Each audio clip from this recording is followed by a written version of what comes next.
The strange thing about chemistry is not that it feels strong. It's how quickly it can make someone you barely know feel strangely necessary. Not just attractive, not just interesting, not just exciting. Necessary. As if their attention confirms something. As if meeting them explains a part of yourself you had not understood. As if your ordinary life suddenly looks smaller without them in it. You may not know how they handle conflict. You may not know what they are like when they are tired. You may not know whether they are consistent, honest, kind, or emotionally mature. But your mind has already started treating them as if they mattered deeply. A message from them can feel like a sign. Their silence can feel like danger. And one small moment with them can start carrying more weight than it should. When a feeling arrives with that much force, it is easy to call it destiny. It feels too meaningful to dismiss, too intense to treat as ordinary. But the better question isn't only, is this person meant for me? It is, what has this person awakened in me? Because chemistry can reveal something real, but it does not always prove what we think it proves. Sometimes it feels like destiny because the other person has become the carrier of something unconscious in us. A hidden longing, a buried capacity, a kind of aliveness we have not known how to reach, a part of the psyche that has not yet been fully lived. Carl Jung had a language for one form of this. He called it Anima and Animus. And if we understand it carefully, not as a rigid rule about men and women, but as a symbolic image in the psyche, it can explain why one person can feel more significant than the relationship has actually earned. Not because the feeling is fake, but because it may be carrying more than the relationship itself can explain.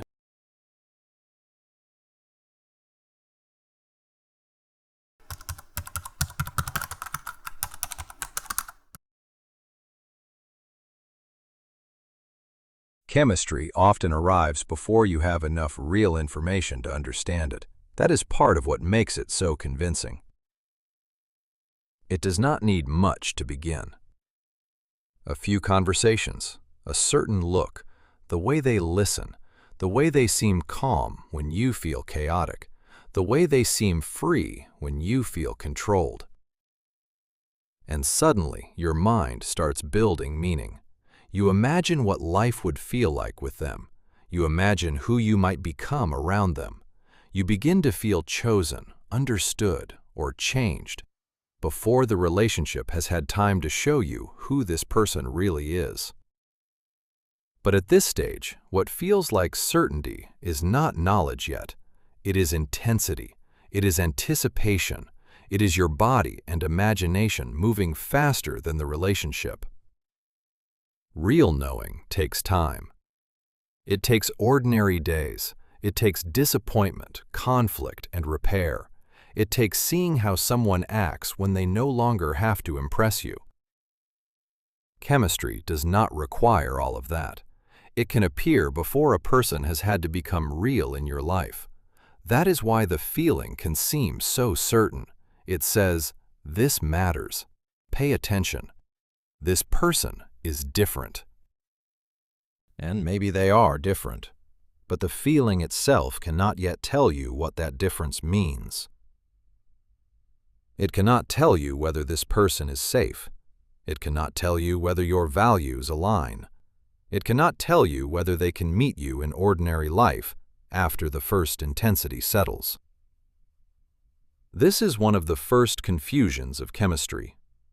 It can feel like recognition before intimacy has had time to become real. You feel something, and because the feeling is strong, you begin to treat it as knowledge. But a feeling can be true without being complete.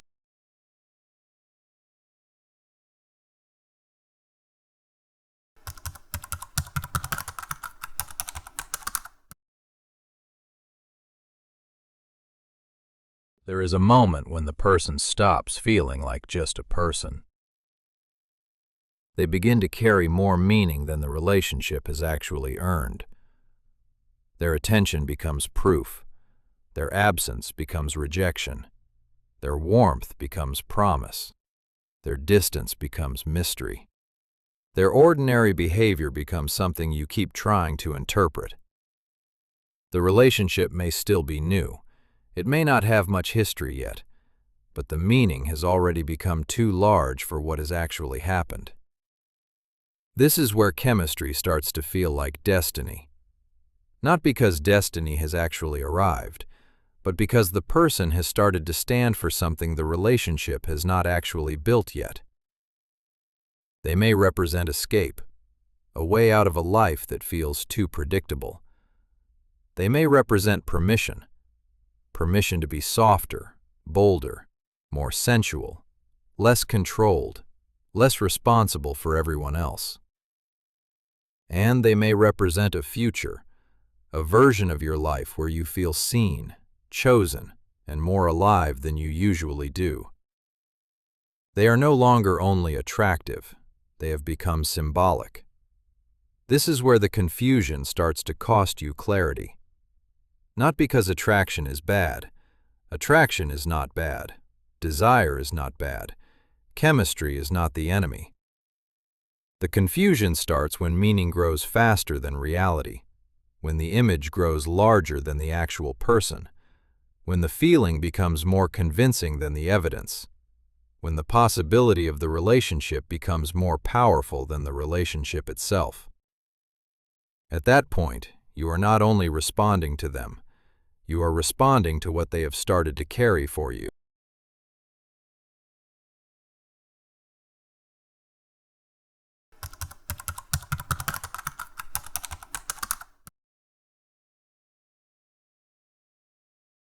When a person becomes symbolic, you are no longer only seeing them. You may also be seeing something through them. There is a psychological word for this: projection. Projection is not the same as making something up. It is not just being foolish, dramatic, or unrealistic. Projection is when something inside you is experienced as if it belongs completely to someone outside you. A longing you have not admitted, a freedom you have not allowed, a depth you have not spoken from, a capacity you do not yet recognize as yours. You see it in them. You feel it through them. You start believing it comes from them. That is why projection can be so difficult to notice. It does not feel imaginary. It feels intensely real. And in one sense, it is real. The feeling is real. The longing is real. The part of you that comes alive is real. But the meaning may not belong entirely to the other person. Someone may seem incredibly free to you. You may feel drawn to their ease, their spontaneity, their refusal to apologize for wanting what they want. And you may think, I need them. But another question is possible. What part of me has not felt allowed to be free? Someone may seem emotionally deep, and you may think, they understand something no one else understands. But another question is possible. What depth in me has been waiting for permission to speak? Someone may seem unpredictable, intense, hard to place, and you may think, they make life feel real. But another question is possible. Where has my own life become so controlled that unpredictability feels like relief? Projection does not mean the feeling is fake. It means the feeling may be carrying something unconscious in you. And when that unconscious part stays outside your awareness, the other person can begin to feel strangely powerful. Not only because of who they are, but because of the image they have started to carry. Sometimes that image is not small. Sometimes it carries a whole way of being. And this is where Jung's idea of anima and animus helps us go deeper.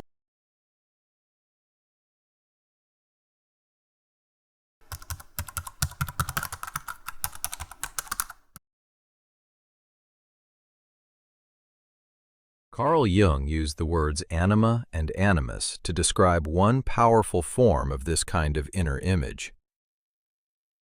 In older Jungian language, anima was often described as the feminine image in a man's psyche, and animus as the masculine image in a woman's psyche. But if we stop there, the idea becomes too rigid and too easy to misunderstand. The useful point is not that every man or woman must fit a fixed pattern. The useful point is that the unconscious can carry images of ways of being the conscious self has not fully lived yet. An anima or animus image is not just a type of person you find attractive. It is not a literal person inside you. It is a symbolic image of a way of feeling, relating, desiring, thinking, or being that has not fully entered your conscious life. This matters because the unconscious does not always speak as an idea. Sometimes it speaks as an attraction. Something in you recognizes a quality before you can fully name it. Something in you moves toward a life you have not yet learned how to live. And because you do not experience that quality as fully yours yet, you may first meet it through another person. This image can appear in dreams, it can appear in fantasy, it can appear in art, and very often it appears through attraction. Someone may seem emotionally deep, and that depth pulls you in. But the deeper attraction may be the feeling that your own depth has finally found a place to speak. Someone may seem confident, not just in the way they act, but in the way they take up space. And around them, you may feel the possibility of becoming less afraid of being seen. Someone may seem soft in a way you have not allowed yourself to be. Not weak, not passive, just less defended. And what attracts you may be the possibility of living without armor all the time. Someone may seem sensual, alive in their own body, comfortable with desire. And the pull may not be only toward their body or their charm. It may be toward a relationship with your own body that you have forgotten, managed, or hidden. This is why anima and animus matter in chemistry. They help explain why attraction can feel much bigger than preference. You are not only saying, "I like this person."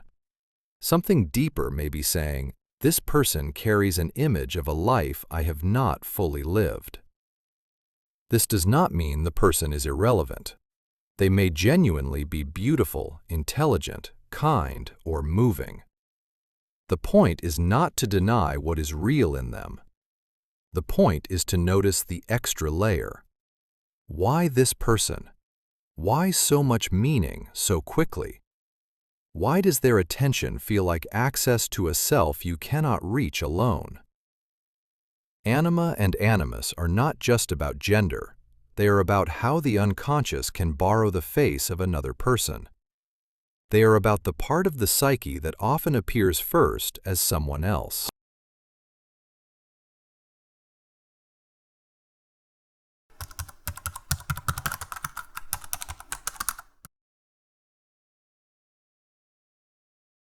This is why chemistry can feel less like meeting someone and more like becoming someone. Around them, a different part of you may appear. Not because they created it from nothing, but because their presence gives it a place to come forward. You speak differently. You imagine your life differently. You feel different in your own body. You remember desires you had ignored. You feel less trapped in the version of yourself you usually perform. And that can be intoxicating, because you are not only drawn to the person, you are drawn to the self that appears around the person. You may think, "I cannot lose them," but what you may really fear is, "I cannot lose who I become near them." If they make you feel free, losing them can feel like returning to a smaller life. If they make you feel desired, losing them can feel like losing access to your own beauty.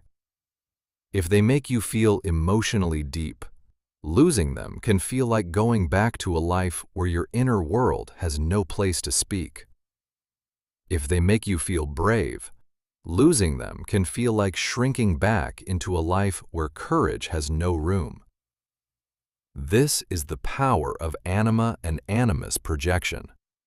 The person begins to feel like the doorway to a part of yourself. And because you do not yet know how to reach that part without them, you start believing they are the source of it.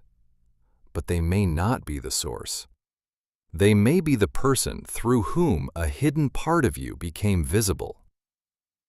They may have awakened something in you, but that does not mean you know how to live it yet.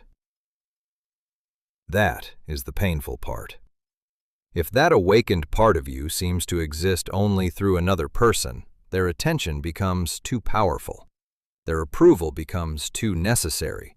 Their distance becomes too threatening. Their uncertainty becomes too consuming. Because now you are not only afraid of losing them, you are afraid of losing the version of yourself that only seems to exist through them.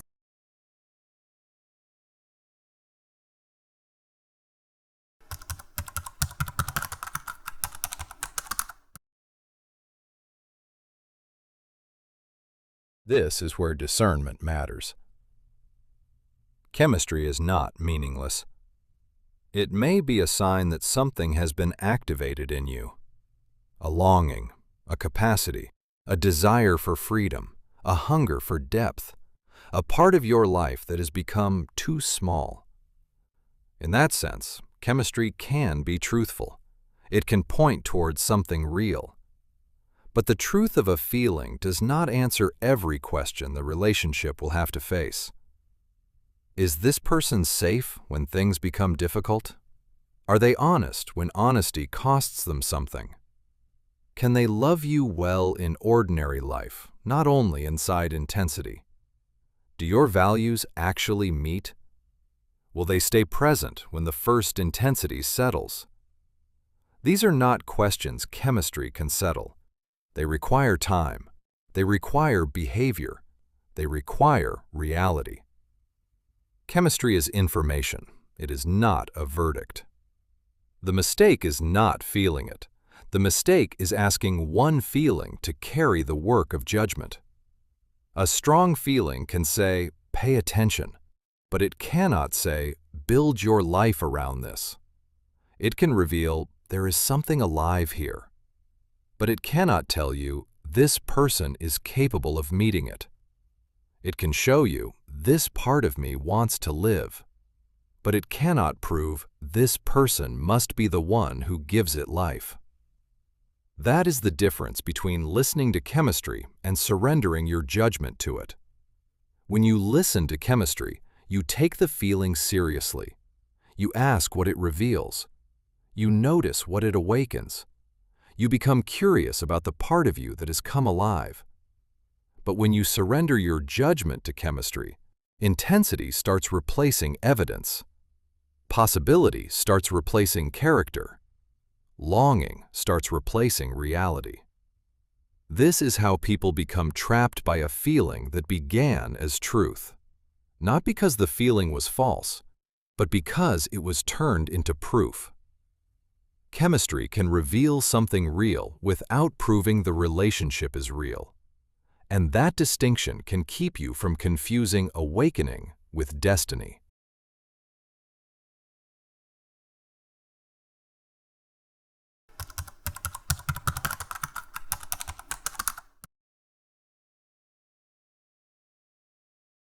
The mature response to projection is not to shame yourself for feeling it. It is also not to surrender your judgment to it. The work is to bring the projection back. Not by killing the feeling, not by pretending the person meant nothing, not by becoming cold or cynical, but by asking what the feeling is showing you. If this person makes you feel free, where has your life become too controlled? If they make you feel desired, where have you lost your relationship with your own body? If they make you feel alive, Where has your ordinary life become too flat? If they make you feel brave, where have you been choosing safety at the cost of truth? If they make you feel deeply seen, where have you stopped giving your depth a place to speak? This is closer to what Jung meant by growth.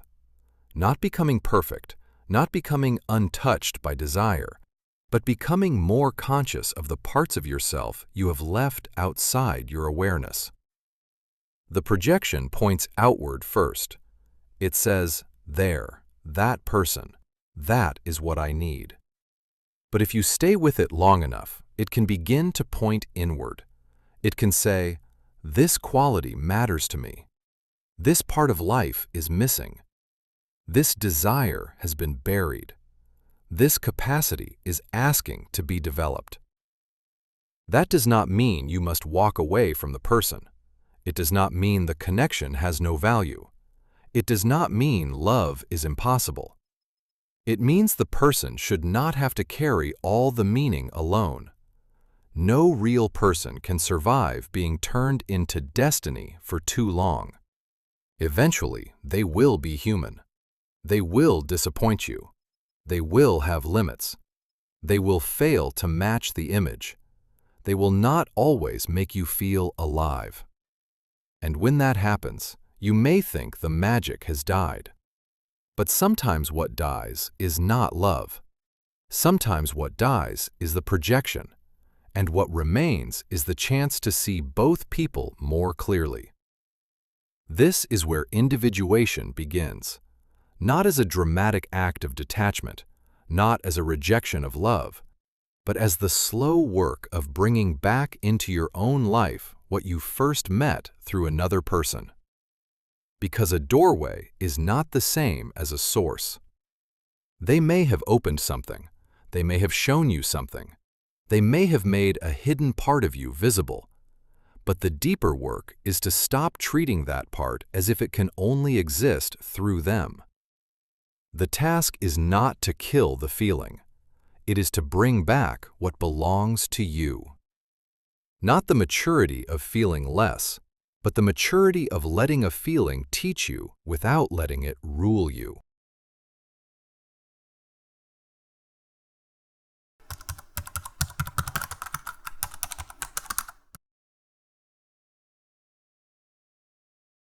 So when chemistry feels like destiny, do not rush to turn it into proof.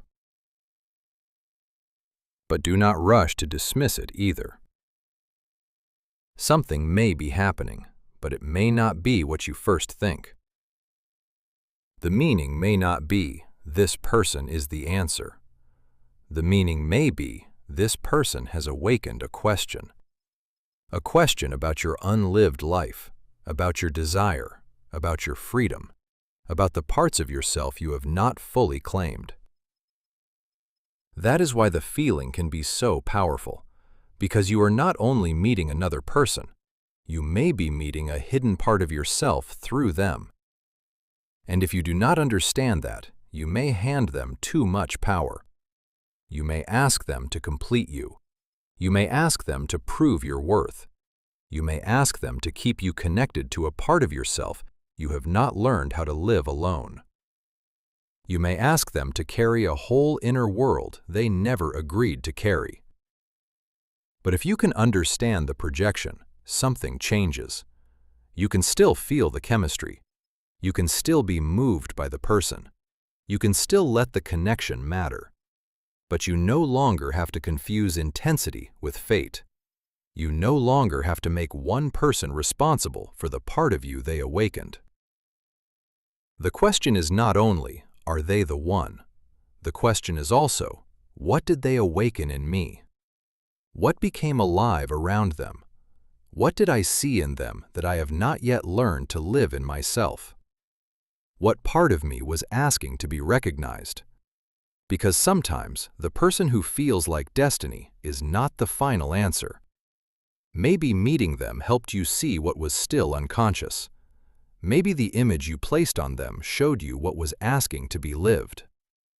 And maybe the most important thing is not to possess the person who awakened it. Maybe the deeper work is to stop abandoning the part of yourself that only seemed to come alive through them.